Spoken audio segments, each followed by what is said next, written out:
दोस्तों, कोलकाता के ऐतिहासिक ईडन गार्डन मैदान में आज भारत और साउथ अफ्रीका के बीच 3 दिवसीय अभ्यास मैच खेला जा रहा है।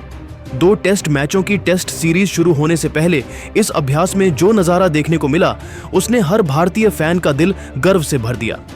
टीम इंडिया ने नए जोश के साथ मैदान में कदम रखा तो मानो पूरा माहौल ही बदल गया। कप्तान शुभमन गिल की अगुवाई में युवा टीम ने ऐसी बल्लेबाजी की मिसाल पेश की कि साउथ अफ्रीकी गेंदबाजों के हाथ पैर फूल गए।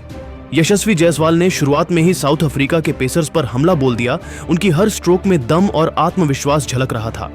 वहीं उनके जोड़ीदार केएल राहुल ने एक बार फिर दिखा दिया कि क्यों उन्हें मिस्टर डिपेंडेबल कहा जाता है। मैदान के हर कोने में शॉट्स की बरसात करते हुए उन्होंने विपक्ष को चारों खाने चित कर दिया। और फिर मैदान पर उतरे विकेट कीपर बल्लेबाज ऋषभ पंत, जिन्होंने आते ही अपनी ताकतवर बल्लेबाजी से मैच का रंग पूरी तरह बदल दिया। तीनों ने मिलकर ऐसी साझेदारी की जिसने साउथ अफ्रीका के गेंदबाजों की लाइन लेंथ को पूरी तरह बिगाड़ दिया। हर चौका, हर छक्का मानो ईडन गार्डन के आसमान में गूंज रहा था। इंडिया इंडिया की आवाजों से पूरा स्टेडियम थर्रा उठा।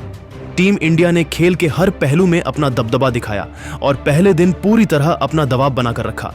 तो चलिए दोस्तों, जानते हैं आखिर यशस्वी जायसवाल, केएल राहुल और ऋषभ पंत ने कैसे साउथ अफ्रीका के खिलाफ रनों की बरसात कर दी और भारत ने पहले दिन कितना स्कोर बनाया। पूरी कहानी जानने के लिए वीडियो को अंत तक जरूर देखिए और अगर दिल से टीम इंडिया के फैन हैं तो वीडियो को लाइक, शेयर और चैनल को सब्सक्राइब करना मत भूलिए। दोस्तों, कोलकाता के ऐतिहासिक ईडन गार्डन मैदान में भारत और दक्षिण अफ्रीका के बीच खेले जा रहे 3 दिवसीय अभ्यास मैच का पहला दिन पूरी तरह से टीम इंडिया के बल्लेबाजों के नाम रहा। सुबह से ही स्टेडियम में मौजूद दर्शकों का जोश देखते ही बनता था, क्योंकि यह मुकाबला भले ही अभ्यास का था, लेकिन भारतीय खिलाड़ियों का प्रदर्शन किसी अंतर्राष्ट्रीय मुकाबले से कम नहीं लग रहा था। कप्तान शुभमन गिल ने टॉस जीतकर पहले बल्लेबाजी का फैसला किया और वो फैसला टीम इंडिया के लिए एकदम सही साबित हुआ।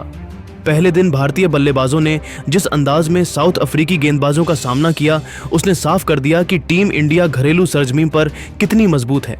बल्लेबाजी की शुरुआत करने के लिए मैदान पर उतरे 2 दमदार ओपनर यशस्वी जायसवाल और केएल राहुल। दोनों ने शुरुआत से ही शानदार तालमेल दिखाया। पिच भले ही नई थी, लेकिन यशस्वी ने पहले ही ओवर से अपने इरादे साफ कर दिए। उनकी टाइमिंग और फुटवर्क देखते ही बनता था। उन्होंने ऑफ साइड पर कुछ बेहतरीन कवर ड्राइव्स खेले, जिन पर स्टेडियम तालियों की गूंज से भर उठा। दूसरी तरफ केएल राहुल ने एक अनुभवी खिलाड़ी की तरह खेलते हुए यशस्वी को पूरा सहयोग दिया। राहुल ने शुरुआत में थोड़ा संभल कर खेला, लेकिन जैसे जैसे गेंद पुरानी होती गई, उन्होंने अपने स्ट्रोक्स खोलने शुरू कर दिए। उनकी क्लासिक बल्लेबाजी देखने लायक थी। उन्होंने बैकफुट पंच और स्ट्रेट ड्राइव के जरिए कई शानदार बाउंड्रीज लगाईं। दोनों बल्लेबाजों के बीच शानदार 180 रनों की ओपनिंग साझेदारी हुई। यशस्वी जायसवाल ने पहले दिन भारतीय पारी की नींव रख दी। उन्होंने सिर्फ 157 गेंदों में 125 रनों की लाजवाब पारी खेली, जिसमें 16 चौके और 2 छक्के शामिल थे। उनका आत्मविश्वास और शॉट चयन बता रहा था कि वह अब टीम इंडिया के लिए लंबे समय तक ओपनिंग की जिम्मेदारी निभाने वाले हैं। दूसरी ओर केएल राहुल ने 81 रन की शानदार पारी खेली। राहुल की यह पारी उनके क्लास और अनुभव की झलक थी। उन्होंने हर साउथ अफ्रीकी गेंदबाज को धैर्यपूर्वक खेला और हर लूज बॉल का पूरा फायदा उठाया। राहुल की बल्लेबाजी में वह पुराना भरोसा और नियंत्रण झलक रहा था, जो उन्हें दुनिया के सर्वश्रेष्ठ टेस्ट बल्लेबाजों में शामिल करता है।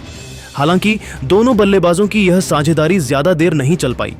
पहले राहुल रबाडा की शानदार गेंद पर कैच आउट हुए और कुछ ही देर बाद यशस्वी जायसवाल भी एक अंदर आती गेंद पर एलबीडब्ल्यू हो गए। दोनों के आउट होने के बाद भारतीय टीम को तीसरे नंबर पर उम्मीद थी युवा बल्लेबाज साई सुदर्शन से, लेकिन वह बिना खाता खोले पवेलियन लौट गए। इसके बाद कप्तान शुभमन गिल मैदान में उतरे। उन्होंने आते ही पारी को संभालने की कोशिश की। गिल ने 40 रनों की सधी हुई पारी खेली, जिसमें उन्होंने 6 चौके लगाए। उन्होंने विकेट पर समय बिताया और पिच की स्थिति को समझने की कोशिश की, लेकिन एक गलत टाइमिंग शॉट ने उन्हें पवेलियन वापस भेज दिया। हालांकि गिल के आउट होने के बाद मैदान पर उतरे ऋषभ पंत ने पूरी बल्लेबाजी की दिशा बदल दी। अपने चिर परिचित अंदाज में उन्होंने आते ही साउथ अफ्रीकी गेंदबाजों पर हमला बोल दिया। पंत ने मैदान के हर कोने में चौके छक्के जड़कर दर्शकों का मनोरंजन किया। उन्होंने सिर्फ 80 गेंदों में 65 रनों की नाबाद पारी खेली। पंत की पारी की सबसे खास बात यह रही कि उन्होंने आक्रामक बल्लेबाजी के साथ साथ संयम भी दिखाया। जब टीम को स्ट्राइक रोटेट करने की जरूरत थी, उन्होंने वो भी बखूबी किया और जब मौके मिले तब उन्होंने अपनी ताकत से रन बटोरे। दूसरी ओर रविंद्र जडेजा ने पंत का बखूबी साथ निभाया। उन्होंने पिच पर टिककर बल्लेबाजी की और धीरे धीरे रन जोड़े। दिन का खेल खत्म होने तक जडेजा 33 रन बनाकर नाबाद थे और पंत के साथ 70 रनों की मजबूत साझेदारी निभा चुके थे। पहले दिन का खेल खत्म होने तक भारत का स्कोर 4 विकेट पर 352 रन रहा। यह स्कोर दिखाता है कि भारतीय बल्लेबाजों ने न सिर्फ साउथ अफ्रीका के गेंदबाजों पर दबाव बनाया, बल्कि पूरी तरह मुकाबले पर कब्जा जमा लिया। मैदान पर यशस्वी जायसवाल और केएल राहुल की ओपनिंग साझेदारी को दर्शक लंबे समय तक याद रखेंगे। दोनों ने साउथ अफ्रीकी पेस अटैक को जिस सहजता से खेला, उसने टीम को मजबूत शुरुआत दी। वहीं पंत की पारी ने साबित कर दिया कि वह टीम के सबसे भरोसेमंद मैच फिनिशर हैं। दूसरे दिन जब खेल शुरू होगा तो भारतीय टीम की कोशिश होगी कि पंत और जडेजा इस साझेदारी को और आगे बढ़ाएं और टीम को 500 के पार पहुंचाएं। ईडन गार्डन का माहौल पहले दिन पूरी तरह से टीम इंडिया के नाम रहा। दर्शकों की तालियों की गूंज, खिलाड़ियों का आत्मविश्वास और बल्लेबाजों का दमदार प्रदर्शन देखकर एक ही बात कही जा सकती है, यह भारत की बल्लेबाजी का दिन था और अब वक्त है गेंदबाजों के जलवे का। दोस्तों, आपको क्या लगता है, क्या इस बार साउथ अफ्रीकी टीम इंडिया के तूफान में उड़ जाएगी? नीचे कमेंट में बताइए और ऐसे ही रोमांचक क्रिकेट अपडेट्स के लिए चैनल को लाइक, शेयर और सब्सक्राइब करना मत भूलिए। ने कहा, हम जानते हैं साउथ अफ्रीका एक मजबूत टीम है, लेकिन भारत की धरती पर कोई भी विरोधी आसान नहीं होता। ईडन गार्डन में हमारी भी अपनी कहानी है, हमारे रिकॉर्ड खुद बोलते हैं। कप्तान गिल ने आगे कहा कि टीम के सभी खिलाड़ी इस सीरीज को लेकर बेहद फोकस्ड हैं और हर खिलाड़ी अपनी भूमिका को समझता है। उन्होंने कहा, हमारी टीम का हर सदस्य अपने देश के लिए खेलने के जोश में है। हम किसी भी विरोधी को हल्के में नहीं लेते, लेकिन जो भारत को चुनौती देगा उसे मैदान पर जवाब जरूर मिलेगा। शुभमन गिल का यह बयान सुनकर भारतीय फैंस में जोश की लहर दौड़ गई है। गिल ने अंत में कहा, बातें बहुत हो चुकी, अब वक्त है बल्ले और गेंद से जवाब देने का। हम जीतने के लिए उतरेंगे और भारत की शान बरकरार रखेंगे। अब नजरें ईडन गार्डन पर हैं, जहां इस जुबानी जंग का फैसला मैदान पर होगा। इस पलटवार ने न केवल भारतीय टीम के आत्मविश्वास को बढ़ाया, बल्कि दर्शकों और फैंस के बीच रोमांच भी बढ़ा दिया। अब सबकी निगाहें मैदान पर हैं कि क्या साउथ अफ्रीकी खिलाड़ियों की धमकी टीम इंडिया के हौसले को हिला पाएगी या शुभमन गिल और उनकी टीम मैदान पर शानदार खेल दिखाकर सबको चौंका देंगे। आपको क्या लगता, कमेंट करके अपनी राय हमें कमेंट बॉक्स में जरूर बताएं। जय हिंद। वैभव ने टी तक सिर्फ 77 गेंदों में 185 रन बना चुके थे। वैभव सूर्यवंशी ने साउथ अफ्रीकी गेंदबाजों की सभी रणनीतियों पर अपनी तूफानी बैटिंग से पारी फेर दिया। टी के बाद जब वैभव सूर्यवंशी बैटिंग करने उतरे तो उन्होंने अपना अंदाज बिल्कुल नहीं बदला।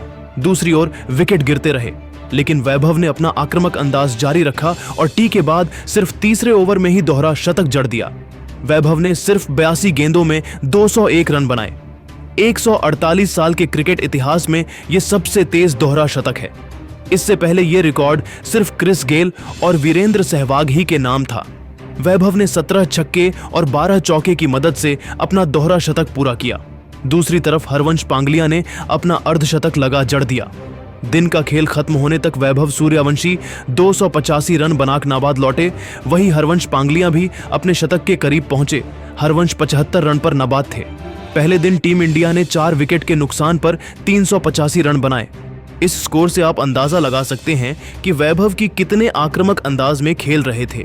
खैर दोस्तों, दूसरा दिन शुरू हुआ तो सबकी नजर वैभव सूर्यवंशी के तिहरे शतक पर टिकी थी। अगर वैभव ऐसा करते देते हैं तो ये क्रिकेट का इतिहास का सबसे तेज तिहरा शतक होगा। वैभव सूर्यवंशी ने अपने चिरपरिचित अंदाज में दूसरे दिन शुरुआत की और सिर्फ 4 गेंदों का सामना किया और क्रिकेट इतिहास का सबसे तेज तिहरा